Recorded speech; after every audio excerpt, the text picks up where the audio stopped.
क्या आप भी हर साल इनकम टैक्स भरते समय उलझ जाते हैं? क्या आपको भी लगता है कि हमारे देश का इनकम टैक्स कानून इतना मुश्किल क्यों है कि इसे समझने के लिए सीए की मदद लेनी ही पड़ती है?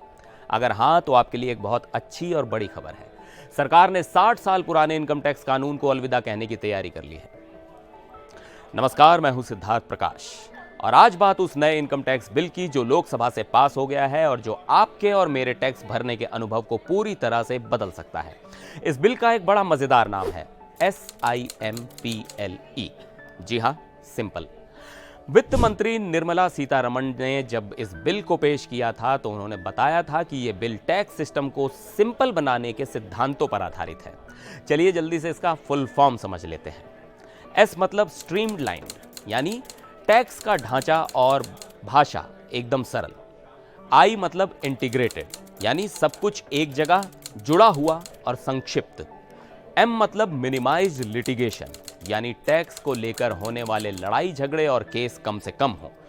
P मतलब प्रैक्टिकल एंड ट्रांसपेरेंट, यानी नियम ऐसे हों जो असल जिंदगी में काम आए और सब कुछ पारदर्शी हो। L मतलब लर्न एंड अडेप्ट, यानी सिस्टम समय के साथ सीखे और बदले। और E मतलब एफिशिएंट टैक्स रिफॉर्म्स, यानी टैक्स सुधार असरदार हों। चलिए, ये तो हो गई बड़ी बड़ी बातें। अब सीधे पॉइंट पर आते हैं कि इस नए बिल में आपके और मेरे जैसे आम टैक्स पेयर के लिए क्या खास है, आपकी जेब पर इसका क्या असर पड़ेगा, एक एक करके समझते हैं। पहला और सबसे बड़ा बदलाव है टैक्स रिफंड को लेकर। अभी तक अगर आप तय तारीख के बाद ITR फाइल करते थे तो रिफंड क्लेम करने में दिक्कत होती थी, लेकिन अब नया कानून कहता है कि आप देर से रिटर्न फाइल करने पर भी अपना रिफंड क्लेम कर पाएंगे। ये एक बहुत बड़ी राहत है। दूसरा बदलाव है TDS को लेकर। अगर कोई कंपनी या व्यक्ति TDS काटने के बाद उसे जमा करने में देर कर देता है तो अब उस पर कोई फाइनेंशियल पेनल्टी नहीं लगेगी। इससे छोटे व्यापारियों और MSMEs को काफी फायदा होगा। तीसरा, नील TDS सर्टिफिकेट। मान लीजिए आपकी कमाई इतनी है कि उस पर कोई टैक्स ही नहीं बनता, लेकिन फिर भी आपका TDS कट जाता है, जिसे बाद में आपको रिफंड क्लेम करना पड़ता है। अब ऐसे लोग एडवांस में ही एक नील TDS सर्टिफिकेट ले सकेंगे, जिससे उनका TDS कटेगा ही नहीं। यह सुविधा भारत में रहने वालों और NRI दोनों के लिए होगी। चौथा, पेंशनर्स के लिए खुशखबरी। बहुत से लोगों को रिटायरमेंट पर पेंशन की एक मुश्त यानी लमसम रकम मिलती है। इस पर टैक्स छूट को लेकर अब तक नियम बहुत साफ नहीं थे। नए बिल में इसे साफ साफ लिख दिया गया है कि कुछ खास फंड से मिलने वाली एक मुश्त पेंशन पर टैक्स छूट मिलेगी। अब एक और बड़ा बदलाव जिसने कंपनियों की चिंता दूर कर दी है, इसे कहते हैं इंटर कॉर्पोरेट डिविडेंड्स। आसान भाषा में समझें तो जब एक कंपनी किसी दूसरी कंपनी के शेयर खरीदती है और उसे उस पर डिविडेंड मिलता है तो उस डिविडेंड पर टैक्स लगता था। इससे डबल टैक्सेशन का खतरा था। नए बिल में इस पर मिलने वाली टैक्स छूट को वापस लाया गया है।